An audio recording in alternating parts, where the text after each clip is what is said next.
আসসালামু আলাইকুম দাদারা, কি খবর? কেমন আছেন? নিশ্চয়ই ভালো আছেন। আমিও আছি, আলহামদুলিল্লাহ ভালো আছি। দাদারা, এই যে পন্থী পন্থী করিয়া, হ্যাঁ, কি হইল শেষে? পন্থী পন্থী করিয়া ইজতেমা এক পর্বর ইজতেমা, পরে হয়েছিল 2 পর্ব। 2 পর্ব হওয়ার পর তারপরে কি হয়েছিল? এবার হয়েছে 3 পর্ব। আগামীতে কি একপন্থী থাকবে না, আর এক পন্থীদের ইজতেমা করা হইবে। এর পরের বছর কি হইবে? ইজতেমাই শেষ। কি ঘটনা কিন্তু এরকমই ঘটবে। এই পন্থী পন্থী পন্থী পন্থী কইরা, হ্যাঁ, এখন একটা আমাদের যে, হ্যাঁ, বাৎসরিক একটা খুব সুন্দর একটা ইজতেমার আয়োজন হইতো টঙ্গীর তুরাগ তীরে। হ্যাঁ, সারা বাংলাদেশে মানুষ বিভিন্ন জায়গা থেকে আসতো। এখন কি হইবে?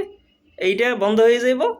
হ্যাঁ, আর আমরা এই যে এখানে যাইতাম, কিংবা বাইরে থেকে মানুষজন আসতো, কত সুন্দর বলতো, ঠিক আছে, আল্লাহ বিল্লে করতো, হ্যাঁ, দোয়া দোয়া জিকির করতো, সবার জন্য দোয়া চাইতো। সেইটা আস্তে আস্তে এখন বন্ধ হয়ে যাবে, বিলীন হয়ে যাবে।